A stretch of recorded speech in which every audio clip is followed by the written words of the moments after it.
we'll make a start. Just before we start the meeting, I've just been speaking to Jim, and there's been, to the guy on my left, but there's quite an interesting announcement from Minister Nick Smith, which for those of us with a passion for the Hauraki Golf, I think is a really positive announcement. Do you want to? It was on Stuff overnight to say that they are progressing the legislation to allow recreational fishing only in the Sounds and in the Gulf. So I don't know they intend to have it in place ahead of the next election.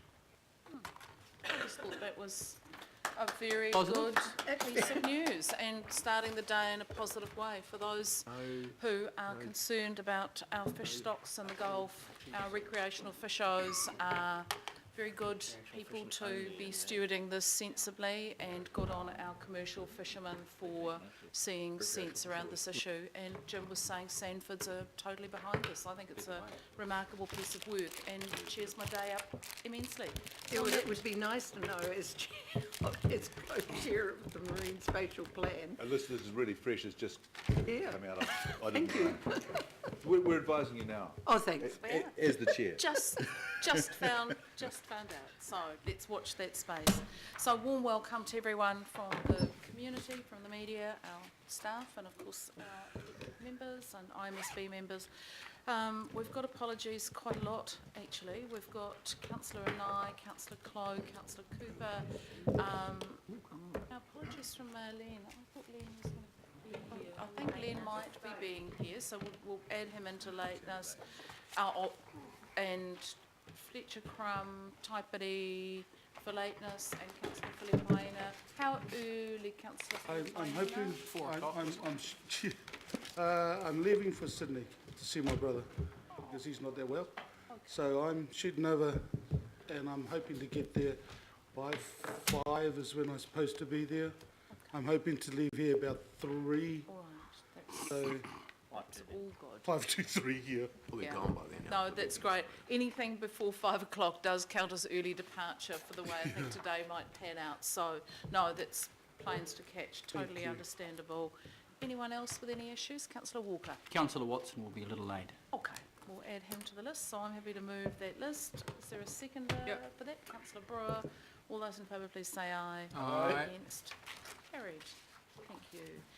Declarations of interest, anything come up? Nope.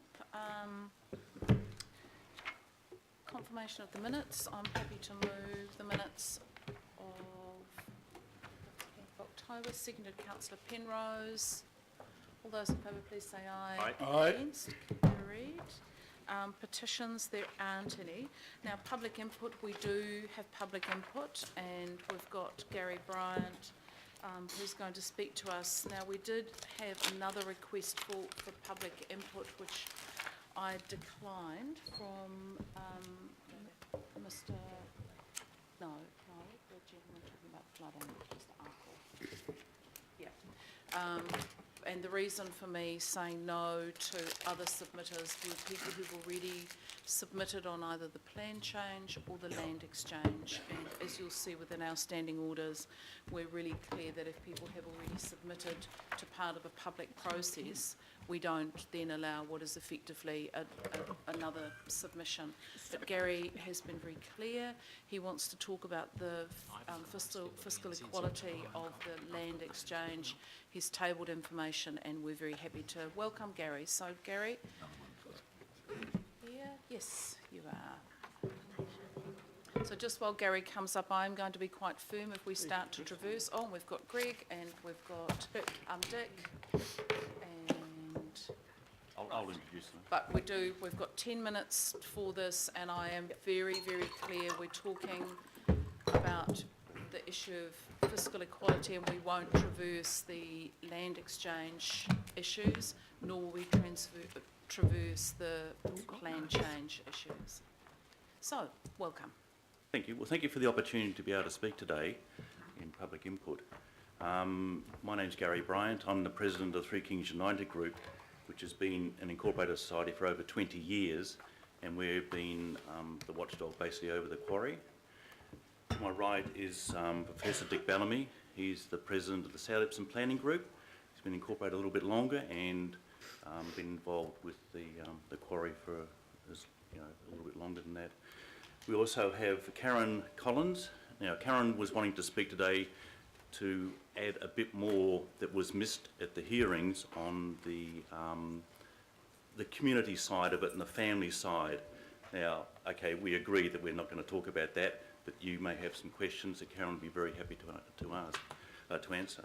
Now, Greg McEwen. Now, Greg's our speaker for today, so he'll be doing the presentation on the fiscal side of the land exchange.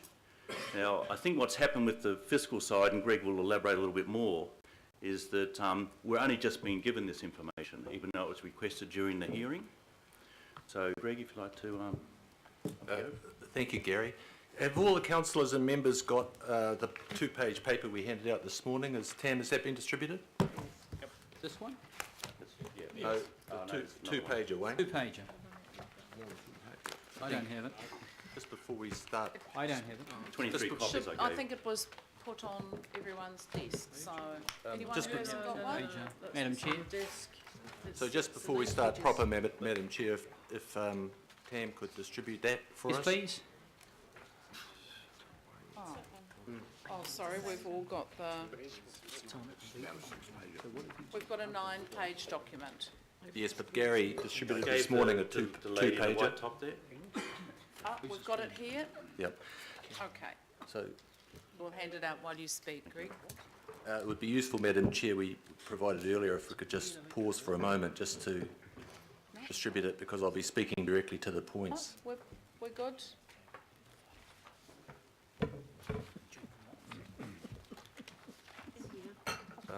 We're just about there, so start, we're listening. Alrighty, well, all matters are inextricably linked in this discussion and debate, and taking part of it doesn't actually provide a full picture or full sense of value in terms of both financial value or economic value. We'll stick to your rules today, but we say that process doesn't actually capture the value or the economic value or the level of discussion that councillors might want to consider here. I'll take my best shot at saying something right. I've prepared information overnight on economic and financial value, and I'll go straight to point 7A, and I'll just speak to these items A to L on point 7. And our first point in summary is the valuation analysis provided in the report shows that the appraisal of values in the proposed exchange is both incomplete and flawed. And I'll go through these points very quickly. Firstly, and I think everyone here is familiar with the site, there's been inadequate consideration given to the value of new roads. So the reserve land includes an extended Grahambury Drive now, across that in the Western Sports Field, and no calculation has been done for the value of the square meterage across our land to get to the Fletcher land. And that value, by the way, shouldn't be valued by square meterage alone. If I had a property and a developer with 15 hectares wanted access across my property, then the value of that isn't a simple square metre calculation. In straight commercial terms, he would be paying a lot more. And Panuku and ACPL have not negotiated that for you councillors or the ratepayers. The land to be exchanged is valued before adjustments on a similar $1 per hectare basis. But that can't be right to do that before adjustments. This is referring to paragraphs 36 and 37. Because the land we're giving away is elevated on scoria and provides a building site. And the land that we're receiving is the lowest in the area, prone to flooding by design, and is a filled site and can't possibly have the same development potential as the other land, even though in 36 and 37 those things have been done at approximately equal square meterage rates. It's a nonsense. The value in 36 and 37 of the portion the council is getting is set at some 20 million, and then 14.76 million is deducted because of the proposed development cost of the land. But that 14.67 million is deducted, it would seem to us, in full from the council value, but it should only be deducted in proportion, because much of that development cost is adding value to the 15 hectares of land that Fletchers have. So why would you deduct the full amount from the council's value? In making like-for-like valuation, and this is item F, we note that these valuations were done some time ago. And a valuer doing these types of valuations has to value like-for-like, but is not bound to only value like-for-like on a square metre basis, and can take into account the possibility of rezoning and revaluation of land. Now, as of Monday, when council hastily put the notification in the paper, my understanding is that the plan change is operative. And now there is much greater certainty about what the value of the land is. And there's a possibility today, 3 days after the land has become more certainly zoned, for us to revalue it, taking into account that council will be receiving, with some certainty now that the valuer might not have seen, land which is the lowest and most flood prone, land which has infrastructure under it, land that's which has been filled, and Fletchers will receive 10-storey development sites. So the situation has changed since the valuations have been made. Item G, there is very certainly an opportunity cost for council that has been not valued, because clearly council is now the owner of these development sites that should be considered more closely now. 10-storey development sites along Graham-Bree Drive. Moreover, those sites, item H, are of course far more valuable on a per square metre basis than the low sites on the quarry floor. And they surely must be. They have expansive views to Mangawhao. No one could develop in any sense, with any zoning, sites at the bottom of the quarry that would have the same attributes. So we go back to this business of saying that the land that we are trading is far more valuable on a square metre basis than the land we are receiving. And there is a mistake in the valuations on that accord.